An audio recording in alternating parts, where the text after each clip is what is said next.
अब थोड़ा सा आते हैं एग्रीकल्चर के लिए, क्योंकि मैं थोड़ा मोटिवेट करना चाहता था आप लोगों को। जरूरी होता है कि ये प्रोडक्ट, एग्रीकल्चर के प्रोडक्ट हम क्यों करना चाहिए। We are coming in crop protection में पौधों का संरक्षण, जिसे हम पेस्टिसाइड सेगमेंट बोलते हैं, जिसे हम केमिकल दवाइयां बोलते हैं, जिसका छिड़काव पौधों के ऊपर होता है कीड़ों के लिए या फिर फंगस के लिए, बैक्टीरिया के लिए, वायरस के लिए, उसे बोलते हैं crop protection. Crop protection segment में हम 7 प्रोडक्ट में आ रहे हैं, और क्रॉप न्यूट्रिशन जिसे टॉनिक सेगमेंट बोला जाता है, उसमें हम 3 प्रोडक्ट में आ रहे हैं। ऐसे 10 प्रोडक्ट्स, 10 प्रोडक्ट के साथ हम एग्रो में चलेंगे। जैसे क्रॉप प्रोटेक्शन में हम 7 प्रोडक्ट कौन से दे रहे हैं?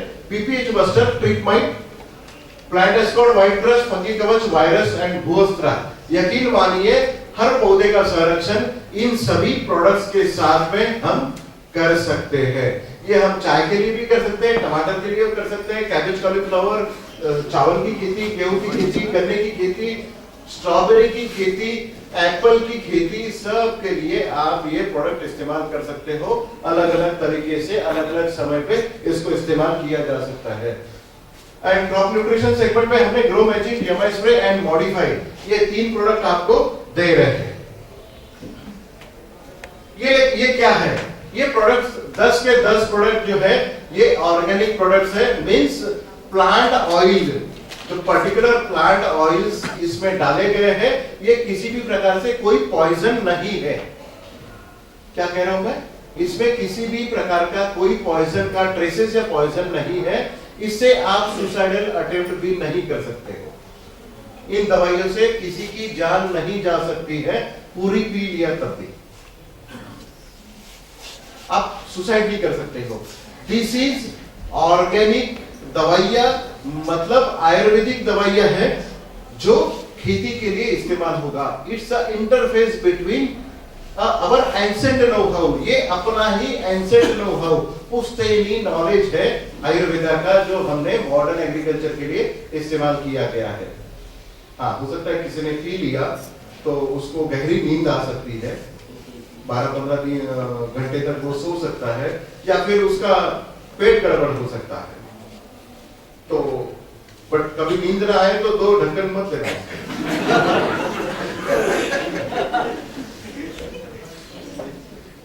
जैसे हमने पहले कहा था कि ये सबसे पहली कंपनी है, क्योंकि गवर्नमेंट ये सोच रही है कि अगले 5-7 सालों 10 सालों में हम लोग पूरी केमिकल से फ्री हो जाएंगे थ्रू आउट इंडिया। क्योंकि आपको पता है south Korea 100% organic, Japan 100% organic, Bhutan 100% organic, Sri Lanka 100% organic, Kenya अभी हुआ नहीं है, Zambia 100% organic.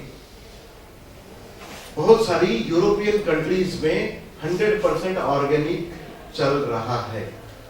India after 10 years going to be a 100% organic country. ये होने वाला है, इसकी शुरुआत हो चुकी है।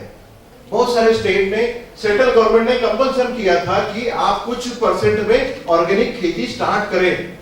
You know that for that Assam government has decided to do 40% of agriculture under organic agriculture. And who will do that one? कौन सोल्यूशन देगा? सिर्फ हमारे पास सोल्यूशन है, EMI के पास सोल्यूशन है। आप लोगों को सरप्राइज होगा, लास्ट ईयर जितना ऑर्गेनिक एग्रीकल्चर के लिए फंड अलॉट किया गया था सेंट्रल गवर्नमेंट की तरफ से, 850 करोड़ वापस जा रहा है, अनयूटिलाइज वापस जा रहा है। किसी ने टेंडर ही नहीं भरा। हम लोग टेंडर भर सकते हैं अगले साल, अगले फाइनेंशियल ईयर में। आप लोग टेंडर भरो शेतिया साहब, नहीं भरोगे तो मैं वहां से आके टेंडर भर दूंगा। फिर मत बोलना कि पूना से आके धंधा करके चला गया, हम वैसे ही रहेंगे। आप आपका धंधा करो, इतना बड़ा धंधा कोई भी कर सकता है, कोई सिंपल वाला टीसी भी कर सकता है। हाँ, आपका बिजनेस करते समय गवर्नमेंट में जो भी एक्सप्लेन करना है मेरा टीम आके एक्सप्लेन कर देगा, बट आप प्लेटफॉर्म तैयार करिए। अगर नहीं कर रहा है तो मैं आके तैयार कर देगा। फिर धंधा, मैं भी तो धंधे वाला हूँ, आप भी डिस्ट्रीब्यूटर हो, मैं आईडी निकालूंगा मैडम, आपके अंडर निकालूंगा। बिजनेस ऑर्गेनिक एग्रीकल्चर के लिए जो इंडिया का सर्वोच्च संस्था है वो है अपेडा। अपेडा का हमें जो NPOP सर्टिफिकेशन, मतलब national program for organic produce, ये जो एमपीओपी सर्टिफिकेशन है, ये एमपीओपी सर्टिफिकेशन हमें मिला है, जो सर्वोच्च ऑर्गेनिक एग्रीकल्चर का सर्टिफिकेशन है, ये हमें मिला है, और इसके कारण हम डोमेस्टिक बिजनेस कर सकते हैं। इसी कारण हम कोई भी टेंडर भर सकते हैं। We are eligible for any kind of organic tender for organic produce. कुछ कुछ चीजें जो है ना, आपको शॉर्ट फॉर्म नहीं समझ में आता है, गूगल सर्च कर लिया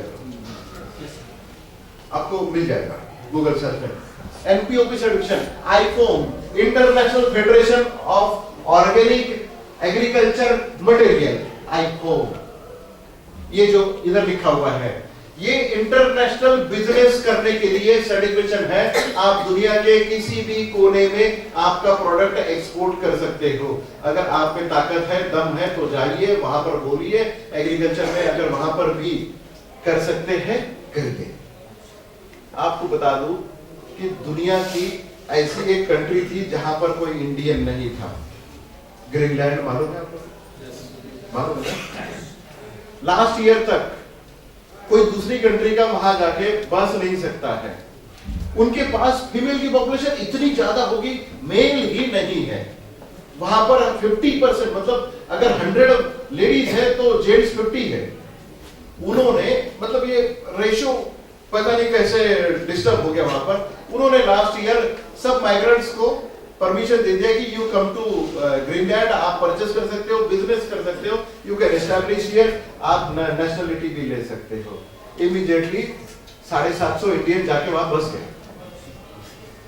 जिस कंट्री में इंडियन नहीं थे वहां पर भी बस गया। अभी इंडिया पूरी वर्ल्ड में साइलेंट को डेवलप हों प्लीज, कार्ड मोबाइल है तो साइलेंट करो प्लीज। तो आपका ऐसा कोई कंट्री नहीं बचा है कि जहां पर इंडियन नहीं है। आपको एक्सपोर्ट करना है, आप कर सकते हो, आप में वो ताकत है, करो। नहीं तो अपने आप को बिल्डअप करो सर। आप पूरे यंग हो, आप अपने आप को बिल्डअप करो, क्योंकि आप नहीं करोगे कोई और तो कर लेगा बिजनेस। आपको अगर साथ चलना है तो आपको स्मार्ट बनना पड़ेगा। नहीं बनना है तो आप रहिए डिब्रूगढ़ में, हमारा कोई प्रॉब्लम नहीं है। मैं आते रहूंगा डिब्रूगढ़ में, बताते जाऊंगा। तो मराठी में कहावत है, पालता घाघरे और पानी। मतलब मैं कितनी बार आऊंगा, आपके ऊपर पानी डालने की कोशिश करूंगा, बट आप छाता लेके बैठे हो तो फिर मैं क्या करूं? आप तो कभी गिला होगा ही नहीं। हमारे प्रोडक्ट ऑर्गेनिक है, किसी की जान नहीं जा सकती है, तो कीड़ों को हम कैसे खत्म करते हैं? ये फिलॉसफी आप समझ लीजिए थोड़ा, ये दिमाग में डाल लीजिए। ये पॉइंट ये बिल्कुल ना करें, ये नहीं है उस, ये स्क्रीन नहीं है, मैंने अलग से स्क्रीन रखी है, इसका फोटो निकाल के कोई फायदा नहीं। आप समझ लीजिए। हम पौधों का संरक्षण करने के लिए अपनी दवाइयों का छिड़काव करते हैं, सही है? हमने अपनी दवाइयों का छिड़काव किया, स्प्रे किया अपनी पौधों के ऊपर, चाय के ऊपर, कैबेज कॉलीफ्लावर के ऊपर, आलू के ऊपर से स्प्रे किया। कोई कीड़ा आया, उसके ऊपर में अटैक किया। कोई भी छिड़काव किया हुआ पौधे का प्लांट पार्ट उसने खाया, खाने के बाद में वो पार्ट उसकी पेट में चला गया। कीड़े के पेट में जाने के बाद में इमीडिएटली उसका मुंह बंद हो जाता है। मैंडिबल्स उसकी मुंह में, हमें टॉन्सिल्स होते हैं, कीड़ों को मैंडिबल्स होते हैं। मैंडिबल्स क्लोज हो जाता है, मुंह बंद हो जाता है। मुंह बंद होने के बाद में दूसरा अटैक उसके ऊपर आता है, ब्रेन स्ट्रोक उसे हो जाता है। सेंट्रल नर्वस सिस्टम उसका ब्लॉक हो जाता है। तीसरा अटैक उसके ऊपर में आता है कि उसे पैरालिसिस का अटैक आता है। और चौथी बात उसके साथ में हो जाती है कि उसकी बॉडी में डिहाइड्रेशन चालू हो जाता है, मतलब उसकी बॉडी से पानी बाहर निकल जाता है, मसल कॉन्ट्रैक्शन हो जाता है, पानी बाहर निकल गया। इसका मतलब क्या है? आज स्प्रे करने के बाद में 24 घंटे में कीड़े का एंड हो जाता है, मर जाता है।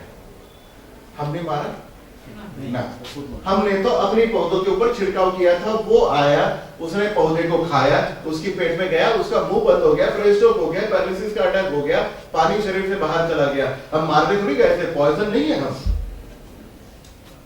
पर हम तड़पा के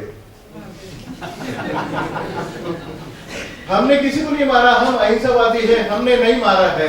वो आया, उसने खाया, वो खुद मर गया।